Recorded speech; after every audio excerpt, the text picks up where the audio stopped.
Bonjour. Aujourd'hui, nous allons ouvrir KeePass et nous allons créer des groupes dans une base de données de KeePass. Ces groupes nous permettront un repérage plus facile des différentes données sauvegardées dans l'application. Pour lancer KeePass, nous avons deux options.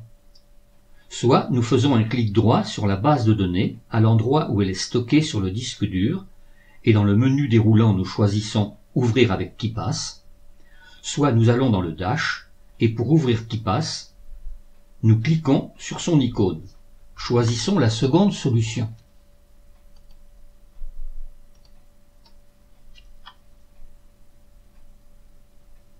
Dans ce cas de figure, KeePass, ayant enregistré l'emplacement et le nom de notre base de données, nous n'avons plus qu'à entrer notre mot de passe pour l'ouvrir. Dans le cas où nous avons enregistré plusieurs bases de données, commençons par choisir l'onglet correspondant à la base de données que nous souhaitons ouvrir avant d'entrer le mot de passe correspondant à cette base de données.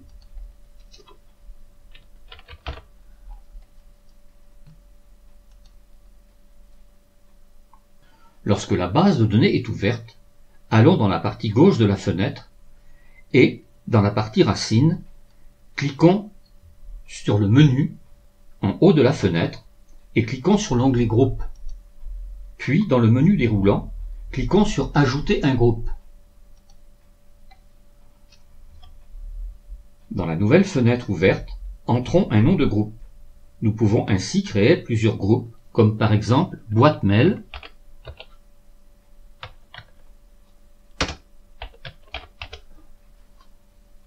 achat internet, administration, etc. Ceci nous permettra ensuite de classer les mots de passe dans ces différents groupes pour les repérer plus facilement. Lorsque le nom du groupe est choisi, ensuite dans la partie gauche de la fenêtre, cliquons sur l'onglet Icônes afin de choisir un pictogramme qui nous servira également pour les différentes entrées qui contiendront les mots de passe à sauvegarder. Et cliquons sur OK. Remettons-nous sur Racine. Allons dans Groupe, Ajouter un groupe.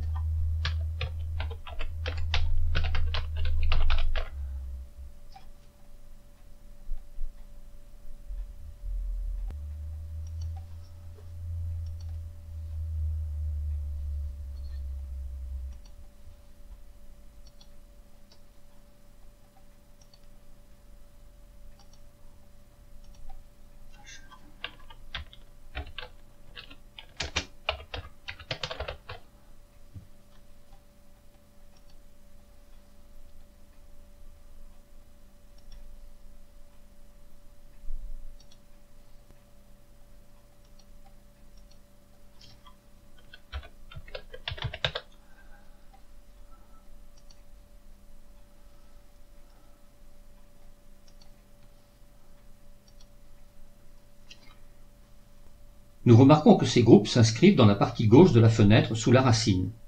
Il est alors facile de glisser-déplacer une entrée de la partie droite de la fenêtre vers le groupe correspondant si une erreur de rangement a été effectuée.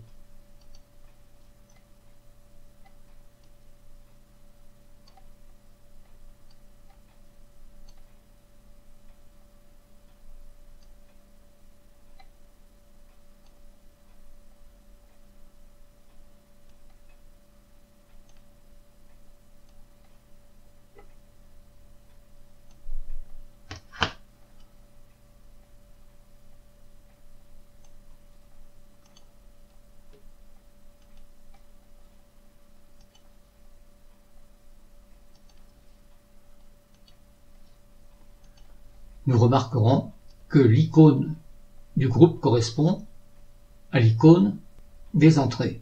Pour terminer, n'oublions pas d'enregistrer la base de données avant fermeture en cliquant sur la disquette en haut de la page ou en allant dans le menu Base de données et en cliquant sur Enregistrer la base de données dans le menu déroulant de l'onglet Base de données. Si cette vidéo vous a plu et si vous souhaitez continuer à découvrir Ubuntu, je vous donne rendez-vous dans les prochaines vidéos. N'oubliez pas de vous abonner à ma chaîne.